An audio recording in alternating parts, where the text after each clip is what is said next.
2019 saw significant growth and progress at the European Patent Office, which would help the EPO face the challenges that unfolded in 2020. At the beginning of 2019, the European Patent Office undertook one of the most extensive consultation processes ever conducted at a European organization. We asked our stakeholders how we could meet their expectations in the future.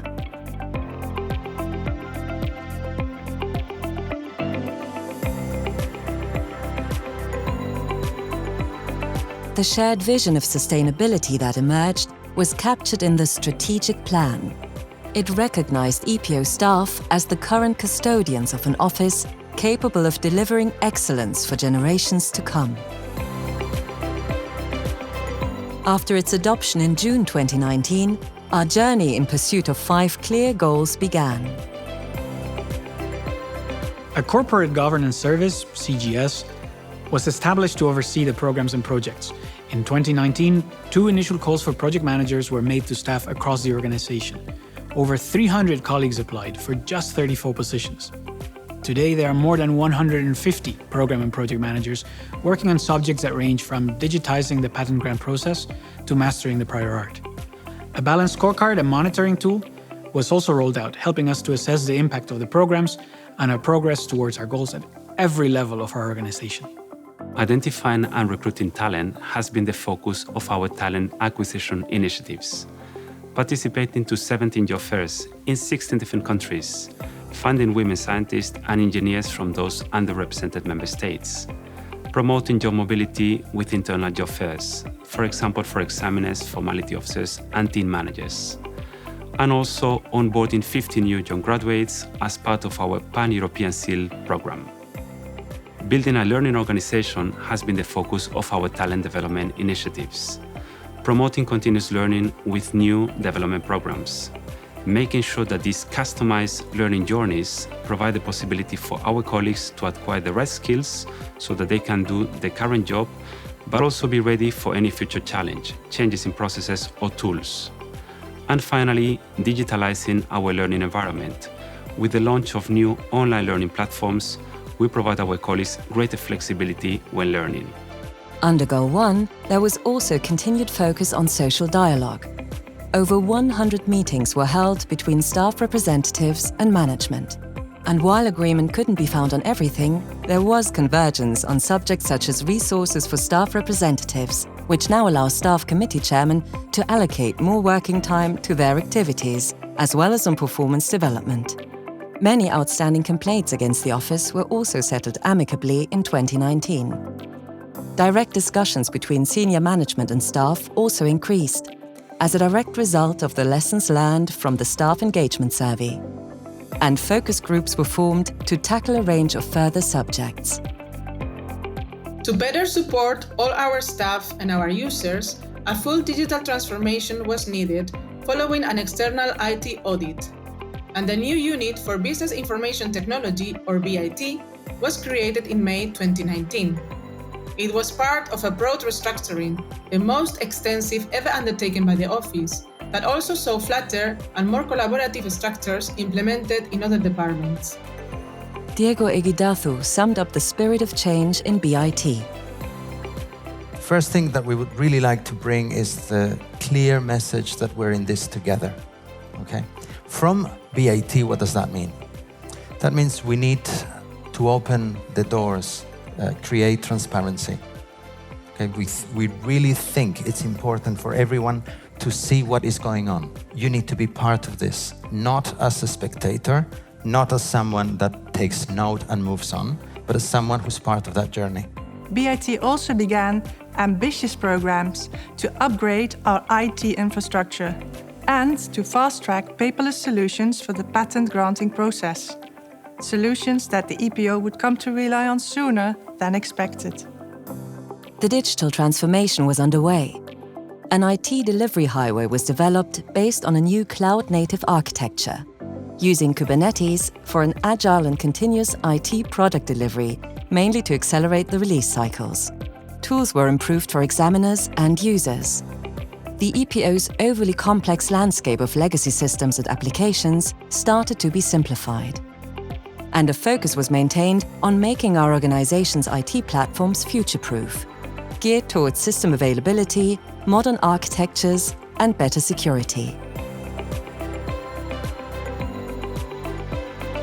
Meanwhile, the timeliness of search, examination, and opposition all improve, supported by the office's staff and their access to vast collections of prior art and powerful search tools.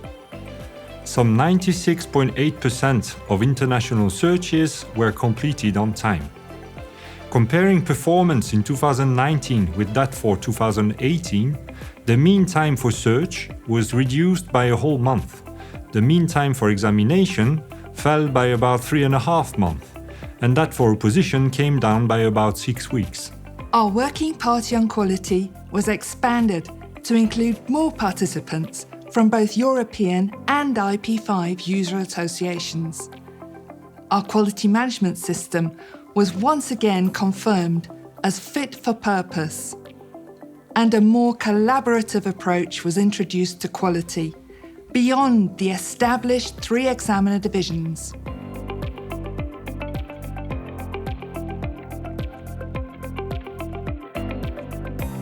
Access to patent information also increased with the release of new Espacenet, improving access to the world's largest free collection of patent documents, over 120 million of them. Improvements were also made to the EPO's own internal databases of prior art. Keeping the ever-expanding volumes of technical documents indexed for accurate retrieval is central to the quality of EPO searches, so the EPO has invested further in classification. The classification backlog was reduced to 0, a first major milestone in the Mastering the Prior Art program. And knowledge-sharing network events and training were organized to support better quality. Meanwhile, rigorous monitoring has continued. The number of compliant search reports hit 97%. New checks were carried out by formalities officers, and opposition procedures also came under the scope of our quality control. And the Directorate Quality Audit confirmed a growing upward trend in quality, a trend which is being carefully scrutinized to make sure it continues in the long term through actions such as a new Commitment to Quality program. These quality initiatives have contributed to the growing attractiveness of the European patent system and of the EPO's products. In 2019, the EPO signed a new validation agreement with Georgia and additional reinforced partnership agreements with Brazil, Argentina and Mexico, as well as Indonesia and Malaysia, and Ethiopia and the African Regional Intellectual Property Organization. As a result of these and other agreements, the Office's work products are now recognized in territories with a total population of 1.9 billion people. A further breakthrough came in November 2019, when we signed a historic agreement with the China National Intellectual Property Administration. Chinese applicants filing in English with the CNIPA as their receiving office will therefore be able to select the EPO as their international searching authority when a 2-year pilot starts later this year. This makes the EPO the first patent office outside of China to be designated as ISA for Chinese applicants. Creating value for our users continues to be one of the guiding principles for European cooperation. In consultation with our member states, the 4 main pillars upon which the EPO's cooperation policy now rests were reaffirmed in Kilkenny in spring 2019. A first round of bilateral cooperation visits to all member states took place in summer 2019. We have since continued to make progress on harmonizing procedural differences between national patent offices and on IT support, where 7 initial projects have been prioritized.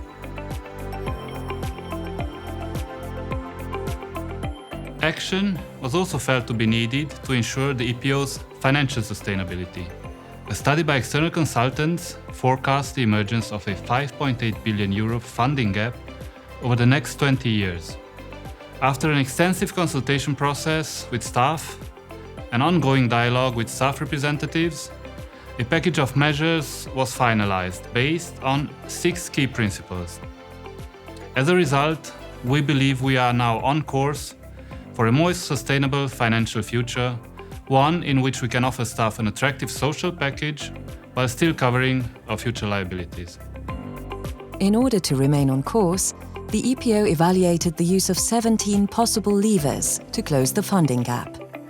The most suitable 6 levers were chosen to secure the EPO's long-term financial autonomy.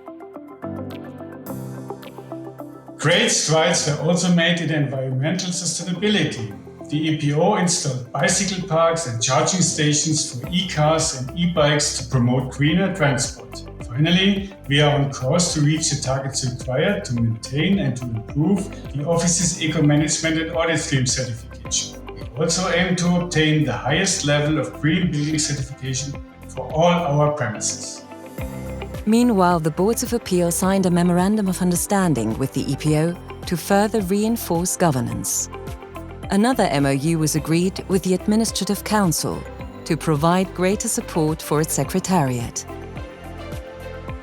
Just 6 months after adopting the strategic plan, progress was being made in all 5 goals. The office was successfully managing an increase in filings. The EPO received over 181,000 patent applications in total, 4% more than in 2018 and a new all-time high. And the number of granted patents rose by 8%. But then came a crisis few could have foreseen. One that threatened our core business, the fulfillment of our duties under the European Patent Convention, and even the health of our staff. At the turn of 2020, the world faced a sudden outbreak of COVID-19. By March 11, the World Health Organization had declared a pandemic. Fortunately, the EPO had already started to take action as early as January by establishing a coronavirus task force to coordinate the response. Overall, we had 3 goals. First and foremost, to protect the health of our staff. Secondly, to play our part in society's efforts to stop the spread of the virus. And thirdly, to ensure business continuity for our users. Social distancing meant that most staff had to work from home, many for the first time. So we undertook the fastest expansion of teleworking facilities in the EPO's history. The rollout of new laptops was also massively accelerated. Data bandwidth increased when our new data center in Luxembourg came online in March. Digital workflow solutions for both search and examination were deployed on future-proof platforms, and by mid-April 2020, up to 80% of the staff were working remotely.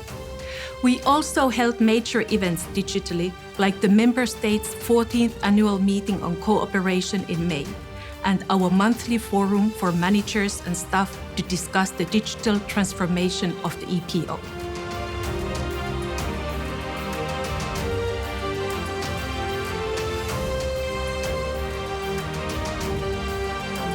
Flexibility was the order of the day, especially when it came to helping staff take care of work and family commitments. Core working hours were waived and the office's IT tools were kept available for more hours each day so staff could work at those times which suited them best. Ergonomics advisors assisted colleagues remotely with optimizing their home office setup, and staff were even allowed to take home equipment such as chairs and monitors. Others, with specialist expertise, provided webinars on various aspects of the coronavirus itself, as well as on how to combine teleworking with parenting and homeschooling. Also, not to be forgotten, there was support for those colleagues who were temporarily stranded outside of their host countries and sometimes far away from home. To fulfill our obligations under the European Patent Convention, the EPO facilitated oral proceedings by VICO for examination and opposition hearings. Remedies were also offered to users in case of non-observance of time limits. And we continued to make progress on convergence and IT cooperation with member states, despite the crisis. A more united office started to emerge in response to these challenges. Employees found entertaining ways to put a smile on each other's faces. Staff supported one another. Colleagues held virtual coffee meetings, and the president spoke with almost 600 staff in team meetings in just a few weeks. The commitment of the staff and their team spirit, as well as the enhanced collaboration, greater agility, and flatter structures brought by the strategic plan, had enabled the office to continue even in these unprecedented circumstances. Production remained on target. Timeliness was unaffected. Now, the changes have forced us to question whether things will ever be the same again. We're analyzing the experiences of our colleagues in these testing times and keeping a close eye on a possible downturn in incoming patent applications. Changes we had hoped to make over the next 3 years have been achieved in the past 3 months. Now we want to capitalize on this momentum. We're reflecting on the full implications of the new normal. Together with staff, users, and our member states, we will develop a roadmap. Why? So we can continue to deliver for all our stakeholders in a changed world. So we can support scientists and researchers who hold the key to facing these medical challenges. So we can develop a patent system that nurtures the recovery of the global economy. So we can contribute to a safer, smarter, and more sustainable world, based on the same values that helped us overcome recent challenges. Trust, fairness, mutual respect, adaptability, collaboration, and above all, a commitment to excellence.